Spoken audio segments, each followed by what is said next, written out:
All right, let's dive into something that affects pretty much everyone in Dubai: food.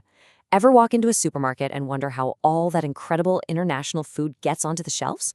Well, it's quite a journey with a ton of specific steps, and today we're going to break down exactly how it works. So, maybe you're thinking about bringing food products into Dubai. You could be a restaurant owner needing specialty ingredients, or maybe you're launching a new snack brand. Whatever it is, you've probably figured out it's a lot more than just simple shipping.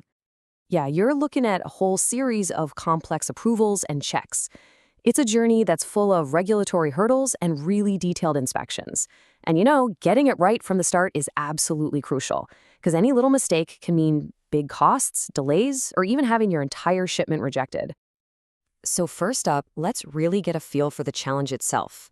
We're calling this section Navigating the Maze for a good reason.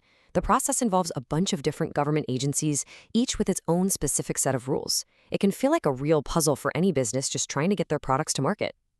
And here are the main hurdles you're going to face. See, you're not just dealing with one authority, you're juggling several at once. Dubai Municipality, for example, is super strict about product labels. They've got to have Arabic text and specific nutritional info. Then you have Dubai Customs, who handle all the physical checks at the port. And the whole thing has to be coordinated through the main player, the Food Control Department. Let's zero in on the Food Control Department for a second. These are the folks responsible for making sure every single food item that comes into Dubai is safe and meets all the local standards. Think of them as the primary gatekeepers. Their requirements, totally non-negotiable. So what actually happens if you get tangled up in this maze? Well, that brings us right to our next point: the very real and very high cost of delays and errors in this process. This really lays out the stakes, doesn't it? On one side, you have all the risks that come from things going wrong. Your shipments get stuck at the port, your perishable goods spoil, which is just money down the drain, and you could get hit with some pretty hefty fines. On the other side is where you want to be: speedy clearance, safe delivery, and total compliance. The real trick is bridging that gap. So, who exactly is dealing with these challenges day in and day out? Let's take a look at the kinds of businesses that are constantly navigating this complex world. And it's a really broad range of businesses.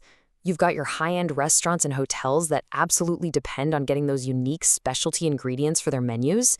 Then there are the huge supermarkets and grocery chains. Their whole business is built on having a diverse stock of international products.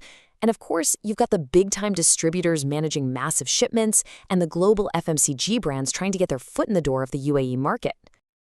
Okay, so we've seen the maze and we've seen who's trying to get through it. How do you actually manage all this effectively? Let's walk through what a structured, step-by-step approach to clearance really looks like.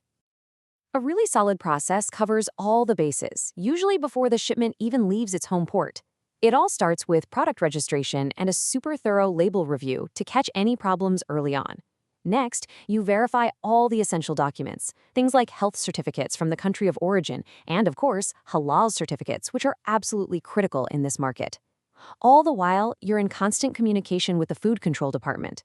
Then, right before the goods are released, you have these detailed final checks on barcodes, expiry dates, and country of origin. And of course, specialized handling is key. I mean, think about it. For perishable stuff like fresh fruit or frozen foods, the clock is ticking. The whole process has to be fast-tracked to keep everything at the right temperature and prevent spoilage. That's why you need a proactive approach to make sure every single item stays perfect, from the port right to the warehouse shelf. At the end of the day, what's the point of managing this process so carefully? It's not just about ticking boxes at customs. It's about something much bigger for your business. It's about peace of mind. It really boils down to these three things: safe, compliant, and speedy. A perfectly managed import process delivers on all three. The food is safe for people to eat because it's fully compliant with all the rules, and the process is speedy because you got everything right the first time around. No surprises. So let's just quickly recap what you gain when it all goes smoothly. You avoid those expensive delays and prevent product from going to waste, which protects your bottom line. You ensure you're totally compliant, which protects your reputation. And by getting your goods to market on time, every single time, you build a supply chain you can actually rely on. So I'll leave you with this question to think about. As you look at your own business and your ambitions in this amazing market, you really have to ask, is your supply chain truly ready for Dubai? Thanks for tuning in for this explainer.